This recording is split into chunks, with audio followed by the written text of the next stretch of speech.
Radio আড্ডার পক্ষ থেকে বিজয় মাসের প্রথম প্রভাত উদযাপনে কথা বলছি সম্মিলিত সাংস্কৃতিক জোটের সাধারণ সম্পাদক হাসান আরিফ স্যারের সাথে।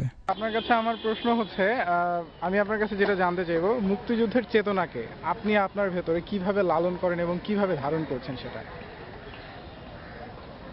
আমি যা কিছু দেশের জন্য ভালো করব, যা কিছু সমাজের জন্য ভালো করব, আমি মনে করি তাই হচ্ছে মুক্তিযুদ্ধের চেতনা। আমি সেইভাবেই নিজেকে মুক্তিযুদ্ধের চেতনাকে ধারণ করবার চেষ্টা করি যে আমার সকল কাজ, সকল স্বপ্ন যেন শহীদের স্বপ্নের বাইরে না হয়। আমার সকল কাজ, সকল স্বপ্ন যেন মুক্তিযোদ্ধার আকাঙ্ক্ষার বাইরে না হয়, এবং আমি যেন আমাকে নিবেদিত করতে পারি শহীদদের মতো মুক্তিযোদ্ধাদের। আচ্ছা, আরেকটা প্রশ্ন আছে, মানে জানার ইচ্ছা, শহীদদের মানে যারা বীর শ্রেষ্ঠ এবং যারা সেক্টর কমান্ডার ছিলেন এদের সম্পর্কে যদি কিছুটা বলতেন, যে তাদের মহিষী যে উদ্যোগটা ছিল সেই প্রসঙ্গে যদি কিছু বলতেন, তাহলে নতুন প্রজন্ম এখান থেকে কিছু শিক্ষা নিতে পারত। এটা একটা গৌরবের বিষয় যে একটি যুদ্ধের মধ্য দিয়ে যখন একটি জাতি স্বাধীন হয় তখন সেই যুদ্ধের বীর গাথা আলাদাভাবেই আমরা চিহ্নিত করি এবং আমরা তাদেরকে বিশেষভাবে স্মরণে রাখি, এই কারণে যে আমরা যে নিরন্তর সংগ্রাম করি সেই সংগ্রামের প্রেরণা হিসেবে তারা থাকেন।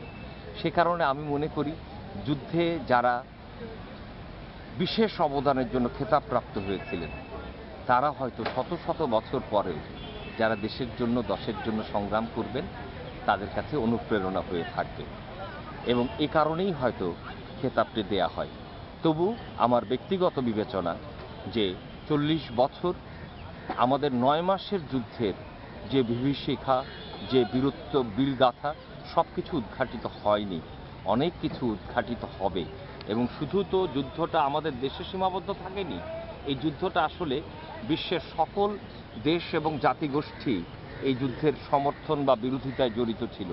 আজকে কিন্তু তাদেরকেও আমরা নতুনভাবে চিহ্নিত করছি, এবং আমাদের মিত্র যারা ছিল তারা যে অবদান রেখেছে তারা তো একটি দেশে নয়, নানান দেশে, সেগুলোও ধীরে ধীরে উঠে আসবে এবং একসময় গিয়ে আমাদের পূর্ণাঙ্গ ইতিহাস রচিত হবে, যার মধ্য দিয়ে আরও বীরকে, আরও বীর গাথার সন্ধান আমরা পাব। আচ্ছা, তো শেষে যেটা জানতে চাচ্ছি, স্বাধীনতার 40 বছরে কাঙ্ক্ষিত বাংলাদেশ নিয়ে যদি 2-4টে কথা বলতেন, নতুন প্রজন্ম এখান থেকে কিছু শিক্ষা। স্বাধীনতার 40 বছরে কাঙ্ক্ষিত বাংলাদেশ বলতে আমরা যেটি বলি, আমি মনে করি তার অনেকাংশেই তা পূরণ হতে চলেছে নতুন প্রজন্মের হাত ধরে। আমাদের সবচেয়ে বড় উৎসব হচ্ছে পহেলা বৈশাখ। এটি আমাদের বাঙালির সবচেয়ে বড় উৎসব, অসাম্প্রদায়িক একটি উৎসব। আমাদের দিবসগুলো হচ্ছে 21শে ফেব্রুয়ারি, 26শে মার্চ, 16ই ডিসেম্বর। আমি যদি এইভাবে দেখি তবে আমাদের তরুণ প্রজন্ম তো এই দিবসগুলিতে তাদের পোশাক পর্যন্ত নিজেরা তৈরি করে নিয়েছে। তারা এখন আন্তর্জাতিক কোনো লোভনীয় পোশাকের পেছনে ছোটে না, তারা কিন্তু প্রতিনিয়ত তাদের উৎসবে, তাদের আয়োজনে, তাদের দিনে তাদের পোশাক পরে। সেই প্রজন্মের কাছে আমার প্রত্যাশা হচ্ছে এরকম, যেমন পোশাক তৈরি করেছে তেমনি চেতনায় সমৃদ্ধ এই নতুন প্রজন্ম নিশ্চিতভাবে আমাদেরকে সেই লক্ষ্যে নিয়ে যাবে যে স্বপ্ন দেখেছিল 30 লক্ষ শহীদ, যে স্বপ্ন দেখেছিল সেদিনের মুক্তিযোদ্ধারা, যে স্বপ্ন দেখেছিল সেদিন মাছি, মাল্লা, কুলি, মজুর সকলে।